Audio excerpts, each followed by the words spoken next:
Assalamualaikum warahmatullahi wabarakatuh. Alhamdulillahi rabbil alamin. Wassalatu wassalamu ala asyrafil anbiya'i wal mursalin. Habibina wa maulana Muhammadin wa ala alihi wa sahbihi ajmain. Man yahdihillahu fala mudilla lahu wa man yudlil fala hadiya lahu. Yang lalu faslun, bermula air yang sedikit itu apabila jatuh najis ke dalamnya, sama ada berubah atau tiada, maka air itu najislah. Itu yang lalu. Jadi kalau air itu kurang 2 kula masuk najis, apakah air itu berubah warna, bau, rasanya atau tidak, maka air itu najis. Itulah yang lalu. Demikian itu akan datang, ya. Qala al-musannifu rahimahullahu ta'ala wa nafa'na bi'ulumihi fid darain amin. Summa qala, demikianlah pula hukum segala benda yang cair, seperti manisan atau yang sebagainya, jikalau banyak sekalipun. Teh kita di gelas masuk najis, maka itu berubah menjadi mutanajis. Jamaah, sebab dia benda cair. Bermula dimaafkan yang sedikit daripada bulu najis atau bangkai yang tiada mengalir darahnya, seperti lalat dan barang sebagainya. Jadi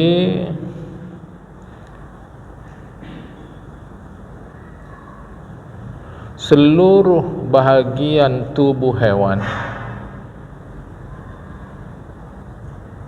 yang terpisah dari dirinya,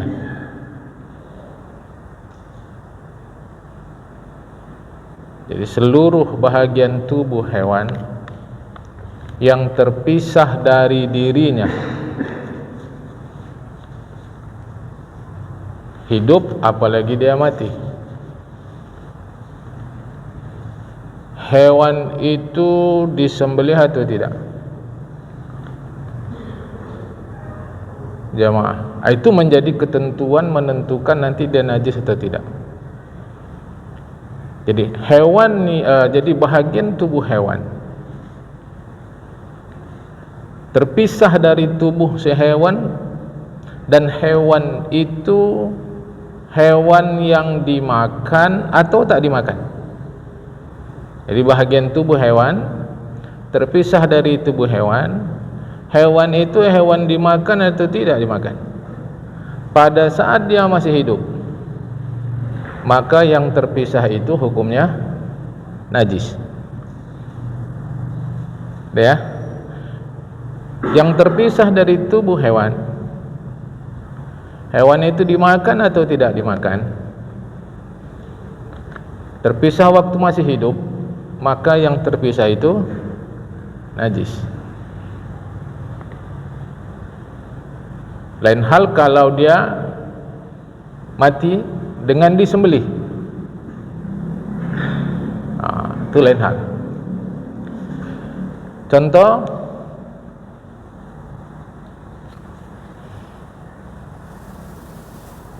kambing itu dimakan. Contoh, rimau itu tak dimakan. Terpotonglah ekornya waktu masih hidup, maka ekor kambing dan ekor harimau tadi hukumnya najis. Kecuali binatang yang halal dimakan terpotong setelah disembelih, dia tidak najis. Kambing misalkan sembelih, itu kan tak najis tubuh dia, boleh kita makan. kecuali manusia, belalang dan ikan. Kecuali manusia, belalang dan ikan. Besar kali ikan tadi, terdampar, hidup. Datang orang yang tak mengerti perihal kasih sayang binatang, sayatnya, makannya, itu tak najis ya. Boleh. Bahwa dia haram menyakiti binatang, ya, tetapi benda ikan yang dimakannya itu tak najis. 2, 3, bulu kecuali bulu hewan yang halal dimakan, terpisah waktu dia masih hidup, tak najis. Bulu hewan yang halal dimakan, maka itu ada pakaian berbahan dasar bulu hewan, wool, dari kambing, dari biri-biri, ambil, tak ada masalah. Bulu hewan yang tidak halal dimakan, terpisah waktu hidup dia, apalagi mati, najis. Itu maksudnya tadi itu jamaah, bulu najis.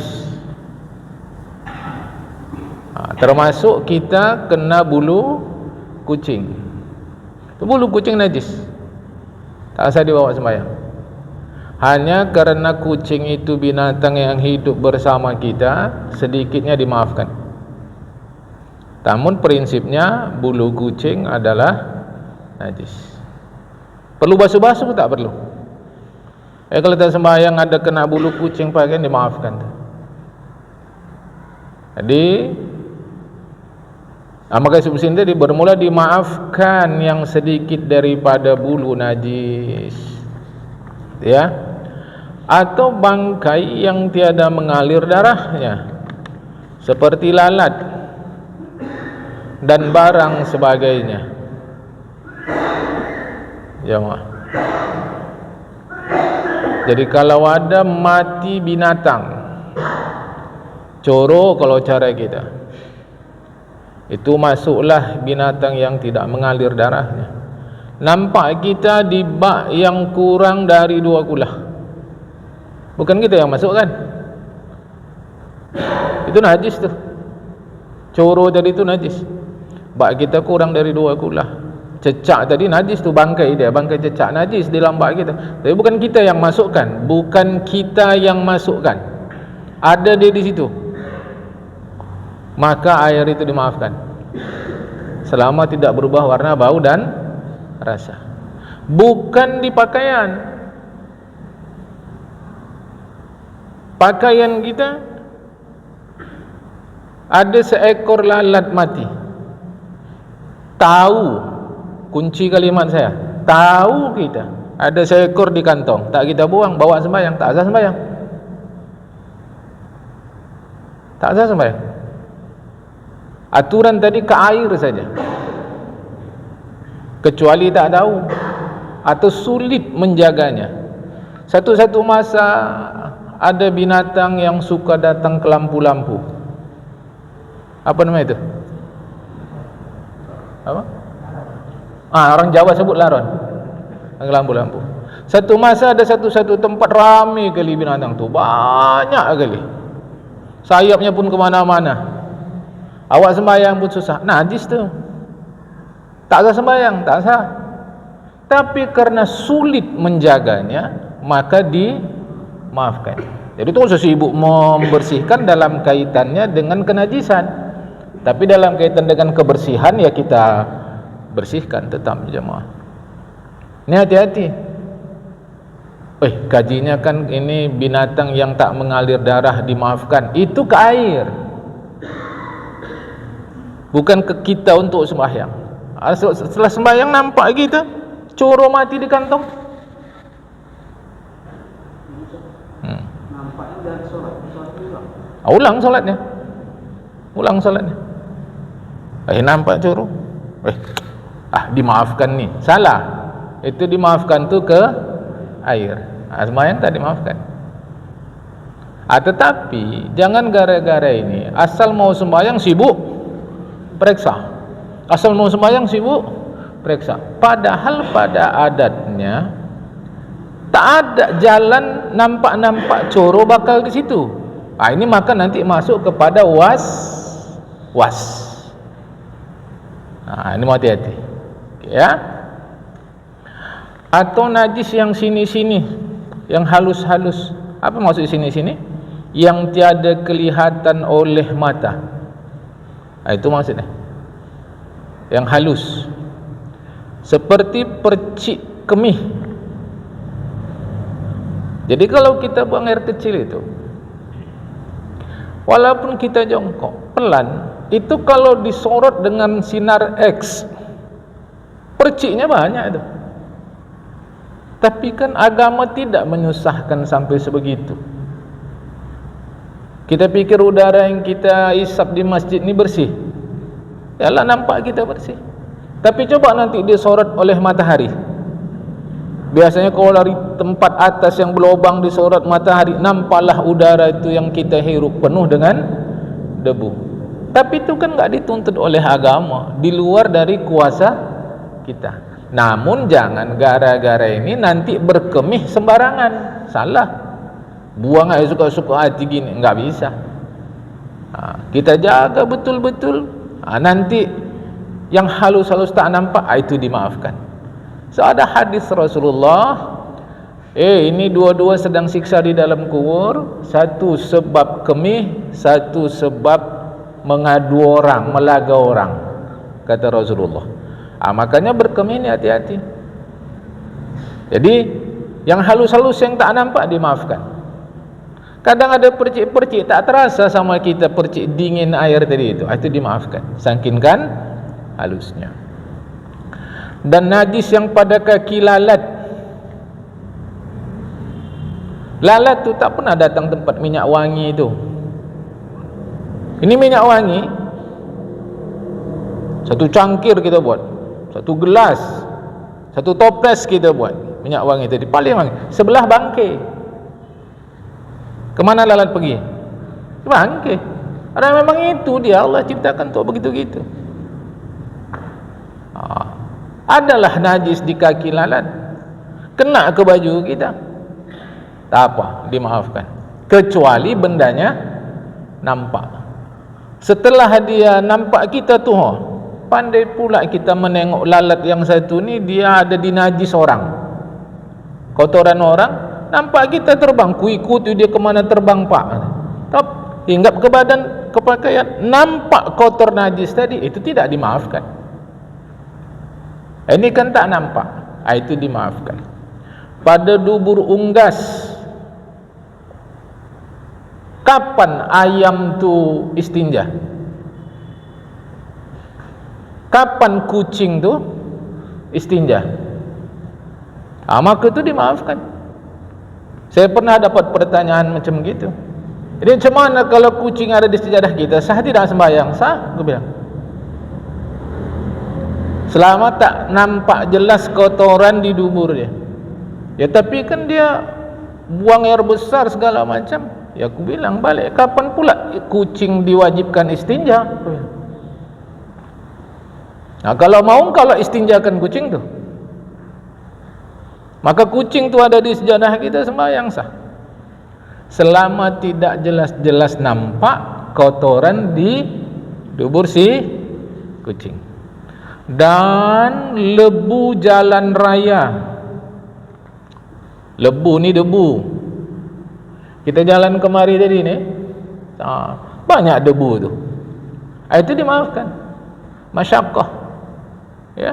Dan airnya, air jalan raya, tak pala ngangkat-ngangkat sarung, ngangkat-ngangkat celana panjang dalam kaitan dengan najis, dimaafkan. Kecuali tahu pasti kita memang air ni air najis, dan enggak ada disuruh oleh agama untuk mencari tahu air ni air najis atau bukan. Kita lewat ni jalan ni, basah, najis apa enggak najis apa? Turun dululah aku tanya sama orang sini, air untuk nyiram ni tadi najis apa enggak? Enggak ada perintah agama, lewat aja udah titik. Kena dimaafkan, dimaafkan.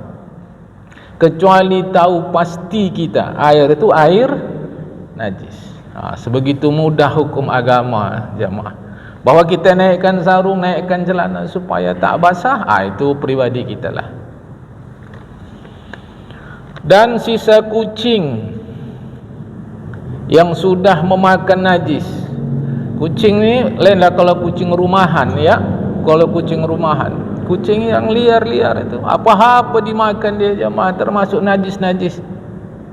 Habis tu minum dia di air kita, di ember kita. Macam mana ember ni?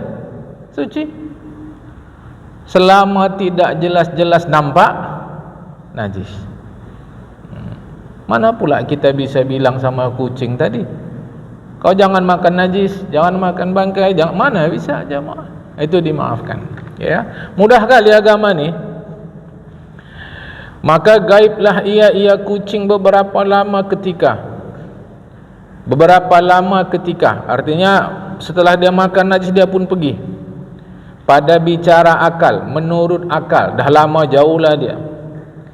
Sudahlah ia sampai kepada air yang 2 kulah, maka iaitu suci hukumnya. Menurut perkiraan akal, dah kemana-mana kucing ni, pun dah ke air yang 2 kulah, dia mungkin sana sini, dah dimaafkan tu, dah habis jemaah. Habis kaji. Tak apalah kita cari-cari, periksa dulu mulut kucing ada tidak sisa najis ni tadi. Tak ada begitu-gitu jemaah. Yang penting selama tidak jelas-jelas nampak benda najis, dimaafkan ya. Baik. Fasal. Bermula air yang 2 kulah itu, jika ada bejana itu 4 persegi, maka jika adalah bujurnya itu dan lintangnya dan dalamnya sehasta dan 1/4 hasta, itu ukuran 2 kulah, 1/4 hasta, lebih kurang 60 cm. Jadi 1 hasta lebih kurang 48 cm, lebih kurang, jangan ditekai. Oleh kerana Rasulullah sendiri tidak pernah sebut-sebut senti. Jadi selalu saja nanti 40 sampai 50. Ya, jam itu sama dengan kalau kita cara dulu, mungkin sekarang masih ada juga. Kalau kita beli di pajak, dulu-dulu tu ada pakai tumpuk-tumpuk. Setumpuk cabai, setumpuk bawang. Pertanyaan saya, setumpuk cabai itu berapa on? Ada. Berapa on tu? Saya ngalami, kalau yang berikut ni saya ngalami. Kita ada ke satu daerah bukit jamaah, tanya sama penduduk situ, di mana rumah Pak Kadus, kepala dusun. Seingat saya Kadus waktu itu. Dekat mas, kata orang tu. Kita udah cari-cari ni, satu kelompok ada berapa orang, kami waktu cari-cari susah, tak dapat. Dekat. Kita ikuti di balik bukit dekat. Dekat ni berapa ni sekarang? Ada satu daerah kalau kita alah sebatang rokok aja, kata. Berapa jauh tu? Begitulah dari Rasulullah. Rasulullah sebut hasta, Rasulullah sebut Rasulullah sebut marhalah. Ketika mau dipindah ke sistem yang kita pakai, sistem kita pakai ini namanya sistem matriks. Jarak musafir itu berapa kilometer? Zakat fitrah berapa kilogram? 2 kulah itu berapa liter? Maka itu berbeda-beda jemaah. Jangan berkelahi. Zakat fitrah berapa kilogram? Ada kata 2,5, ada kata 27, ada kata 28, ada kata 38. Masing-masing lah. Yang mana yang betul? Semua betul. Itulah ketika cara memindahkan dari takaran menjadi timbangan. Itu kan menakar-nakar jemaah. Maka ini nanti kalau kita baca kitab, ada sebut 1 hasta 40 cm, ada 48, ada 50, macam-macam lah. Ini pakai standar 48. Jadi 1/4 hasta itu 60 senti. Jadi kalau dia kubus 60 tinggi, 60 panjang, 60 lebar, itulah 2 kulah, lebih kurang 216 liter, lebih kurang. Nanti ada ulama mengukur 2 kulah itu 170 sekian liter saja. Coba tu, jauh kali jaraknya. Maka tergantung kita mendapat penjelasan dari rujukan yang mana. Nanti ada yang sebut begitu, jamaah, 170-an liter saja. Kalau ikut ini, dia lebih kurang 216 liter, ya. Dan jika ada buntar tu bulat, bundar, jadilah lintangnya sehasta dan dalamnya 2 hasta. Jadi permukaannya itu 1 hasta, jadi lebih kurang 48 atau 50 cm. Tinggi tong tadi lebih kurang 2 hasta, jadi 48 tambah 48 96, lebih kurang, jamaah, ya. Itu 2 kulah. Maka jika jatuh najis ke dalamnya, jika berubah rasanya atau warnanya atau baunya, maka yaitu najis. Jadi 3 parameter, 3 ukuran melihat air itu suci atau najis. Setelah dia 2 kulah dan kemasukan najis, warna, bau dan rasa. Berubah warnanya sebab najis, berubah baunya sebab najis. Rasanya macam mana? Karena merasa najis itu hukumnya haram. Sengaja orang menajiskan dirinya itu haram. Sengaja menajiskan dirinya itu haram. Tahu-tahu dari dulu kita mendengar kaji berubah rasa, itu macam mana maksudnya? Berubah rasa air itu menjadi rasa, itu macam mana maksudnya? Maksudnya kita tak tahu bahwa ini airnya air najis. Waktu kita berkumur-kumur atau waktu kita cuci muka, berwuduk tadi, terasa kok rasa air ni macam rasa najis. Itulah yang dimaksud merasa najis. Kena sengaja melumurkan diri dengan najis, itu hukumnya haram, tidak boleh, jamaah. Tahu-tahu kita merasa pula, sengaja, tak boleh. Jadi yang dimaksud seperti itu, ya. Jika tiada berubah, maka tiadalah air itu najis. Jadi kemasukan najis, kalau tak berubah dia, air itu tak najis. Manakala hilanglah ubah air yang najis itu sendirinya, berubah dengan sendirinya, maka sucilah ia. Air mutanajis, kurang dari 2 kulah, kita tambah air yang lain, bukan benda lain daripada air, kita tambah sehingga air itu menjadi 2 kulah lebih. Setelah 2 kulah kita tengok tak ada berubah, maka air itu menjadi suci, jamaah. Jangan dibuang, ya. Maka sucilah ia, melainkan karena dicampur dengan suatu, maka yaitu najis jua. Misal air itu, air mutanajis, tercampur entah apa di dalam dia sehingga hilang warna, bau dan rasanya, maka tetap juga air itu najis.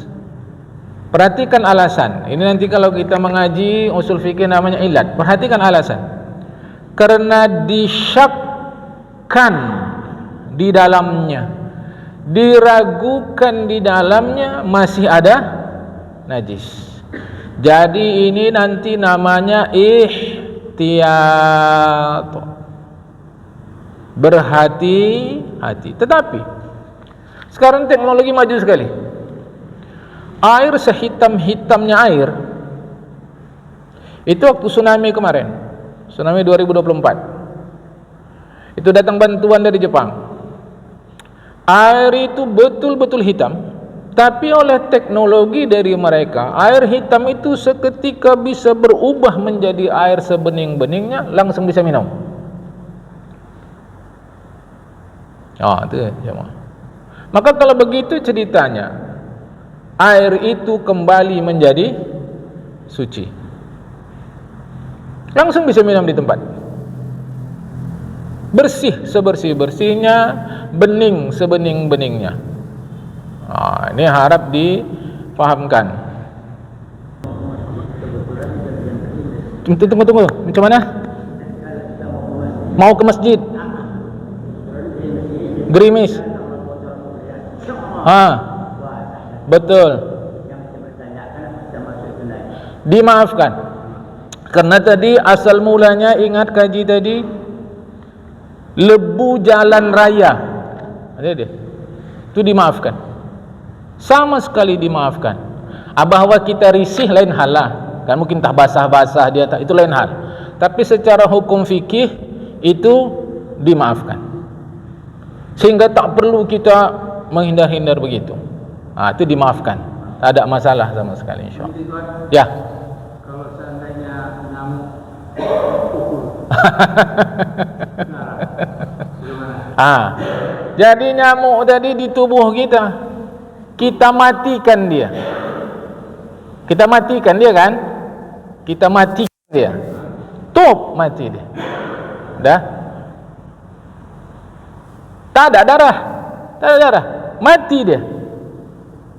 Bangkai tidak? Bangkai. Dia jadi bangkai sebab usaha kita atau bukan? Sebab usaha kita. Padahal ini tak berdarah nih. Maka tu najis, tidak dimaafkan. Tunggu dulu. Slow. Jadi dia najis, dia hidup di sini, kita matikan. Matilah dia, bangkai. Dia bangkai.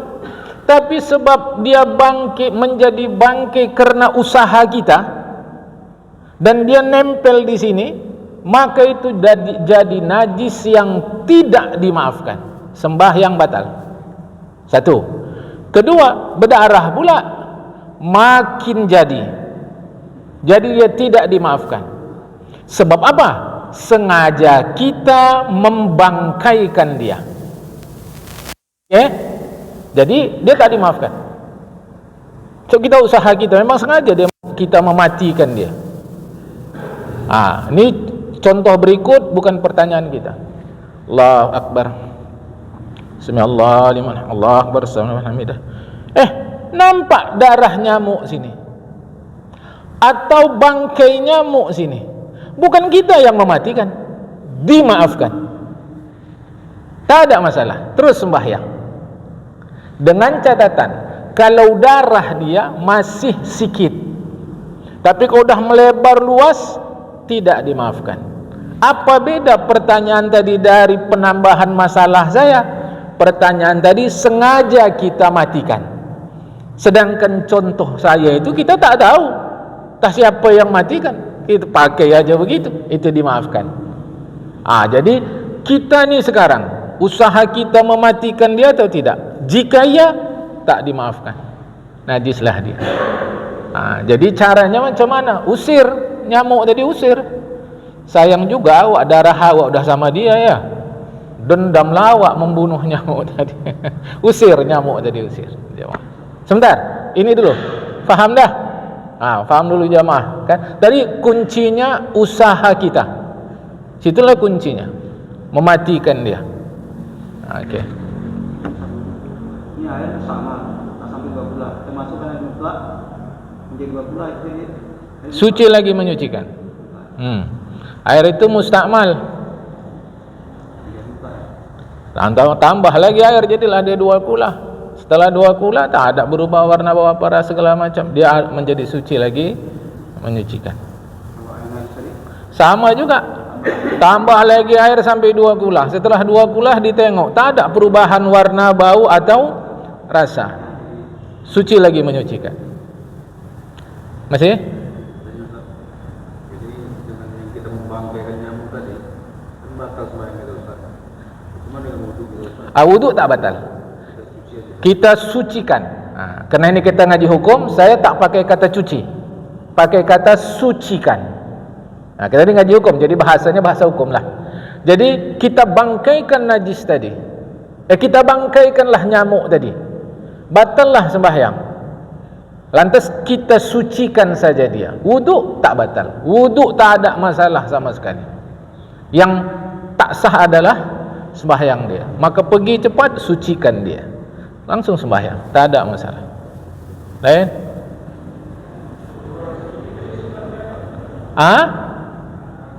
Ini baru pertanyaan hukum nih. Ukuran darah sedikit, itu macam mana? Maka jawabannya balik kepada uruf. Arti uruf ini, awak dengar elok-elok, arti uruf ini kebijakan setempat. Dan itu nggak bisa diukur. Contoh, Masjid Al-Hikmah kalau ngaji maghrib begini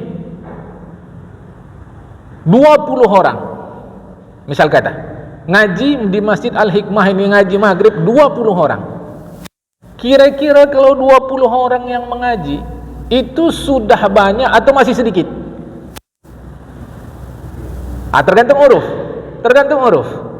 Kalau di daerah sini sesikit-sikitnya ngaji biasa 40-50 orang.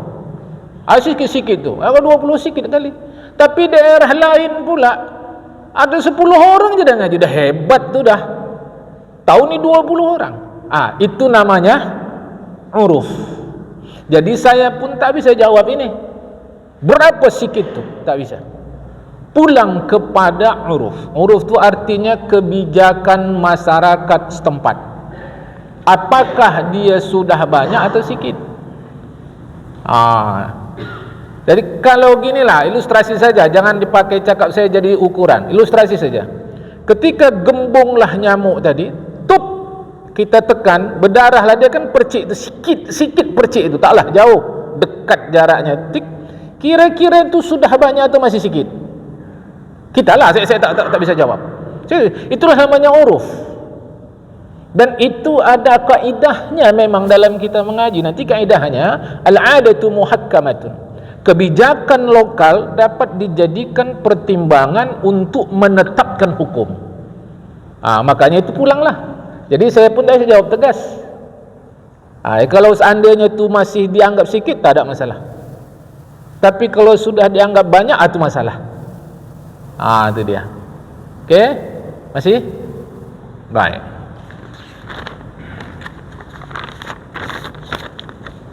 Faslun. Fasal.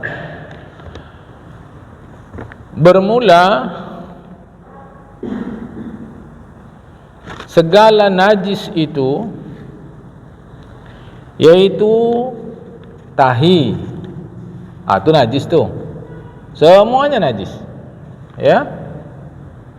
Tapi tentu yang dimaksud tahi di sini adalah yang keluar dari dubur jamaah, yang keluar dari dubur. Sebab bagi kita, masyarakat kita sini, di mata pun ada tahi, di telinga pun ada tahi, di hidung pun ada tahi. Jangan nanti itu difahamkan sebagai najis. Bahkan mungkin saya tak tahu ada enggak istilah ini pernah kita dengar, tai minyak. Pernah dengar? Itu kalau kita buat minyak dari kelapa, kalau orang Jawa sebut ketak, jamaah, itu manis rasanya. Kita sebut di sini malah tai minyak. Halal pula dimakan. Jadi ini penting karena kadang-kadang istilah di kitab di masyarakat tak sama makna dia. Jadi tai yang dimaksud ini adalah yang keluar dari dubur. Ada lagi satu, tai minyak, tai lalat. Itu yang di kulit-kulit kita itu. Enggak ada hubungan. Semestinya ini tidak usah saya jelaskan, tetapi di masyarakat kadang-kadang itulah. Jadi macam mana Pak tai lalat tu? Kata awak kalau bisa kau kerok-kerok lah. Kata awak. Kan sebab tahi. Jadi kadang itulah istilah tu jamaah. Tidak, saya kunci yang keluar dari dubur. Ya. Kemih ni kencing lah. Itu pun tak semua kencing. Kencing anak laki-laki, bayi laki-laki, usia belum 2 tahun Arab, Muharram, Safar, Rabiul Awal sampai Zul Hijjah, belum 2 tahun Arab, hanya mengkonsumsi susu. Awas, air kencingnya najis, tapi disebut najis ringan. Perlakuannya tidak sama dengan kencing kita. Kencing kita najis pertengahan. Bayi laki-laki belum 2 tahun Arab dan hanya konsumsi susu ibu, keluar air kencingnya najis, tapi tak sama dengan najis yang disebut di kitab kita ini. Sebab ini semua najis pertengahan.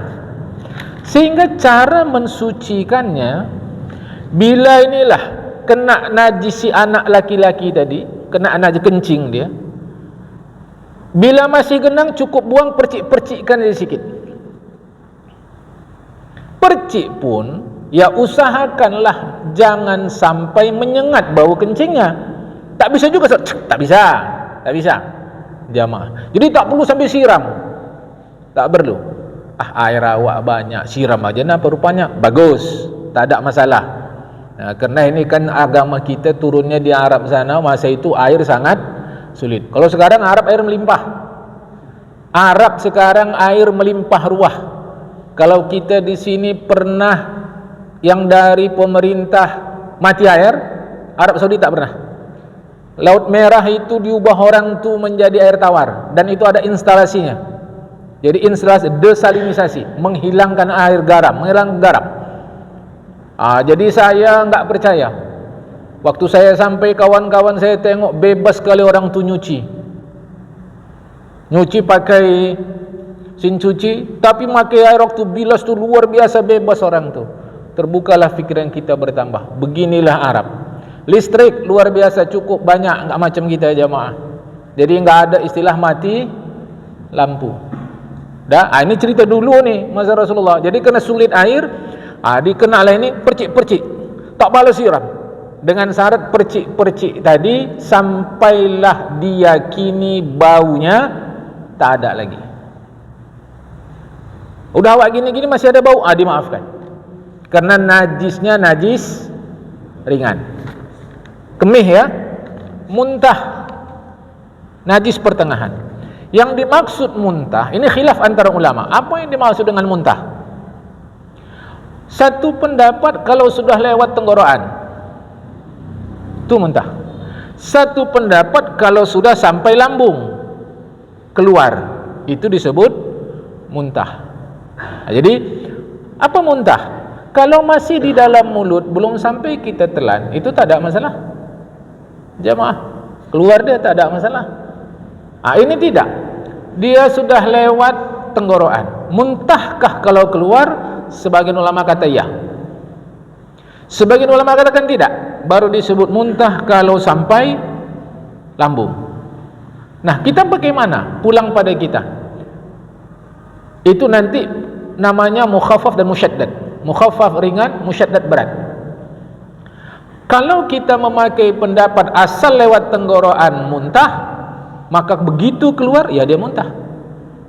Itu najis pertengahan. Tapi kalau kita meyakini sampai perut dulu, sampai lambung baru keluar dia disebut muntah, maka ketika lewat sini keluar, itu tidak muntah dan tidak najis. Pulang pada kita. Lantas bagaimana anak-anak bayi? Itu kan selalu keluar. Itu sudah sampai peringkat masyaqqah. Masyaqqah artinya sulit. Itu dimaafkan. Jadi kalau ibu-ibu tu yang merawat bayi dia asyik keluar-keluar, itu dimaafkan. Boleh dia sembahyang, tak ada masalah sama sekali. Dan nanah dan tuak, nanah sudah saya tak usah lagi sebutlah ya, zaman nanah darah itu najis. Dan tuak, tuak tahu ya, khamar jamaah, seluruh khamar najis. Seluruh khamar najis. Tak usah sebutkan khamar tradisional kah atau modern kah, asal khamar najis. Itu dia. Asal khamar najis. Apakah modern, apakah tradisional, dia najis, haram diminum. Lupa, ada musa. Jadi apa khamar? Itu dia. Apa khamar? Benda cair yang memabukkan. Benda cair yang memabukkan. Khamar, benda cair yang memabukkan. Bahwa ada orang minum khamar tidak mabuk bukan berarti khamar tidak najis. Awas ya, kunci ya. Jadi khamar benda cair yang memabukkan. Karena ada benda padat yang memabukkan, dia tidak najis. Contoh mudah, narkoba. Narkoba itu bukan memabukkan, malahan bisa merusak. Di kantong sembahyang tak ada masalah, dia tidak najis. Tak ada masalah dalam pengertian sembahyang lah. Kalau dengan polisi adalah masalah. Ya, selesai awak sembahyang, panggil polisi awak. Assalamualaikum Pak, katanya. Selesai lah itu jamaah. Dalam kaitan dengan najis. Jadi khamar benda cair yang memabukkan, benda padat memabukkan, tidak najis. Namun mengkonsumsinya haram. Ya.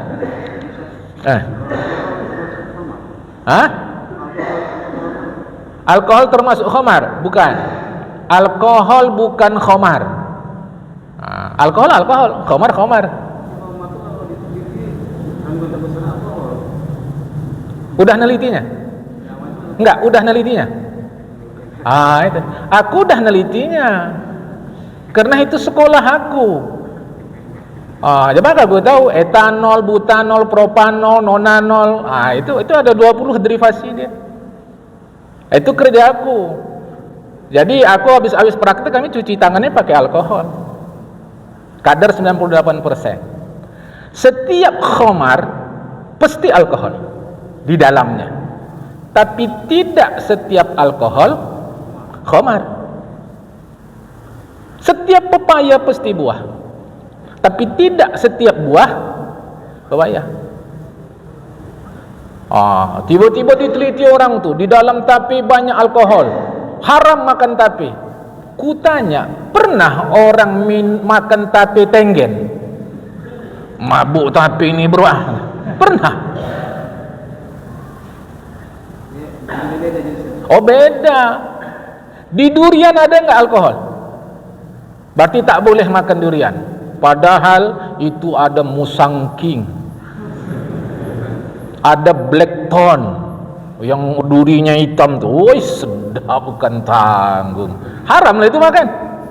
Sebab ada alkohol. Tidak. Setiap buah pasti pepaya, setiap pepaya pasti buah. Tidak setiap buah pasti pepaya. Setiap khamar pasti ada alkohol. Tidak setiap alkohol pasti khamar. Belum ada sejarahnya orang minum alkohol. Ada minum khamar ya. Ini mah hati-hati. Pemahaman harus pas. Jadi tak ada masalah sama sekali.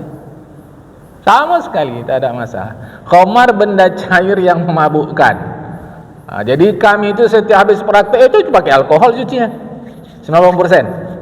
Asal praktek pemeriksaan apa-apa kami campur alkohol. Salah satulah, tidak setiap pemeriksaan reagensia pakai alkohol. Apa masalah? Orang dia bukan benda najis. Alkohol bukan benda najis, dia bukan khamar. Dia suntik pakai, awak tanya, kau dek perawat sini, iya, mau suntik pakai apa nih? Alkohol. Najis tak boleh. Ada pak, nggak usah berobat sini aja pak. Apa ya, macam mana lagi? Gini aja lah dek, habis kau pakai alkohol nih, kau siram pakai air mutlak, dia pun pening ngaji dia. Awak Kristen pak. Ramai lah cerita ni dah. Tak ada masalah. Boleh.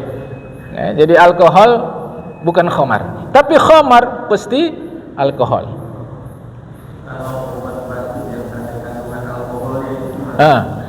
Aku belum jawab, tapi aku ingin logika kita main dulu. Agama ni kuat kali pada akal. Abang minum obat apa minum khamar? Jawab dulu itu. Minum khamar apa minum obat? Obat. Apa masalah? Yang dilarang minum khamar. Baru kita jawab secara hukum. Alkohol yang ada pada obat adalah sesungguhnya obat bagi obat. Artinya komposisi kimiawi dalam obat memerlukan obat pula supaya okey dia. Itulah alkohol. Itu tidak masalah sama sekali. Jadi kunci, kita minum obat apa minum alkohol? Obat, selesai. Tapi kan kita mau jawaban hukum. Jadi alkohol pada obat sesungguhnya dia berfungsi sebagai obat bagi si obat. Yang kalau tak ada dia, komposisi di dalam bisa tak bagus, tak bisa pula kita konsumsi, maka tak ada masalah sama sekali. Lain sudah berserentak.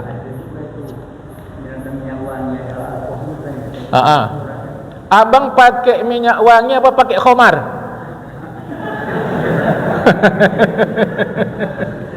Pakai minyak wangi apa pakai khamar? Minyak wangi. Satu. Yang kedua, khamar ini haramnya terletak di situ atau awak konsumsi? Konsumsi kan? Khamar ini haramnya kena kita konsumsi kan? Ada pernah orang minum minyak wangi beralkohol? Ada tak masalah?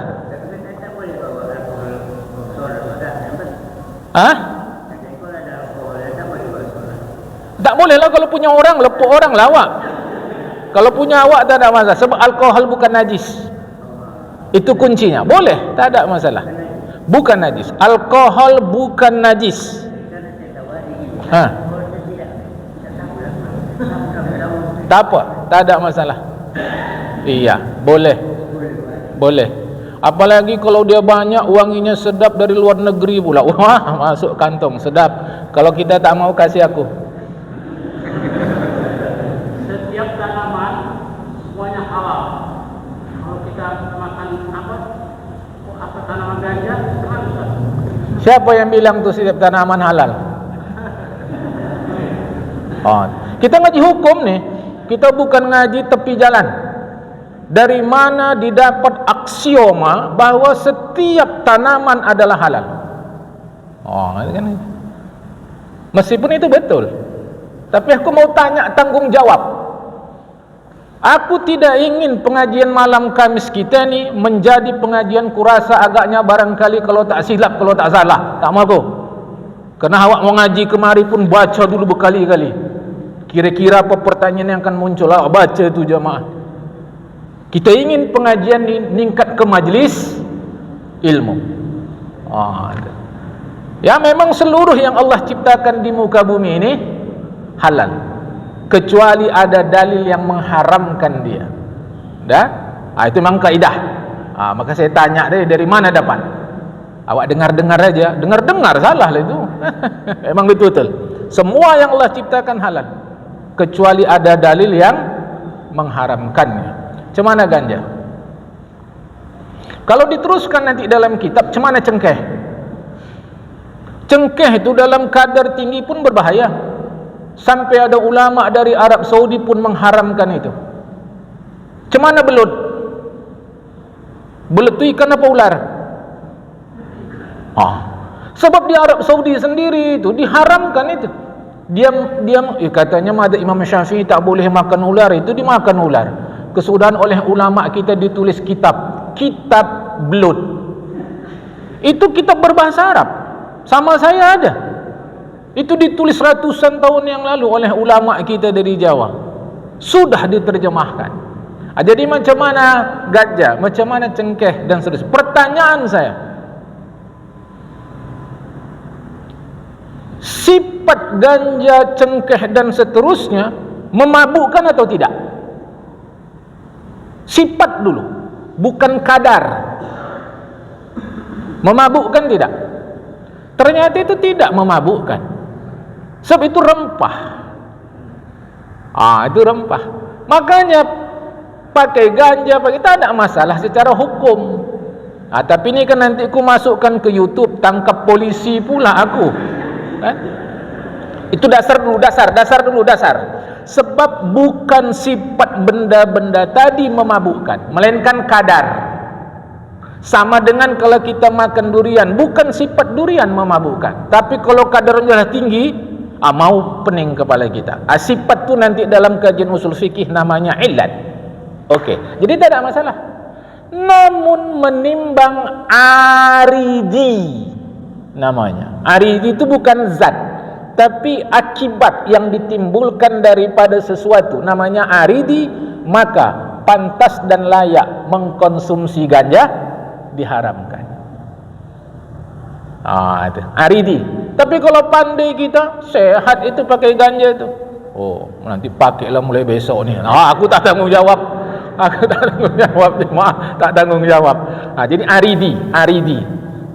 Saya ni kalau makan ikan teri goyang kepala ni. Kalau ikan teri halal-halal saja, tak ada masalah. Maka bagi saya sekurang-kurangnya makruh memakan ikan teri. Sekurang-kurangnya bisa haram. Ini contoh, bukan aku pula goyang makan ikan teri. Dah mana tahu jamaah ni ada mau ngasih aku teri, kasihlah kan?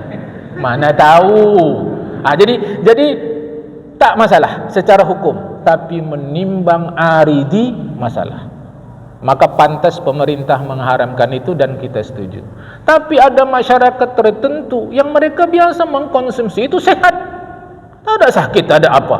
Itu tak ada masalah, boleh, silakan. Gitu. Jangan nanti disimpulkan ganja boleh. Jep lawak kalau kayak gini. Boleh faham insyaAllah? Masuk Isa sudah. Okey ya. Nanti insyaAllah akan datang kita mulai sikit ajalah dari faslun itu sikit. Bermula segala itu kita baca, tapi nanti kita terangkan mulai tua arak dan seterusnya. Ya, jamaah. Malam ini sampai sini dulu. Terima kasih. Assalamualaikum warahmatullahi wabarakatuh.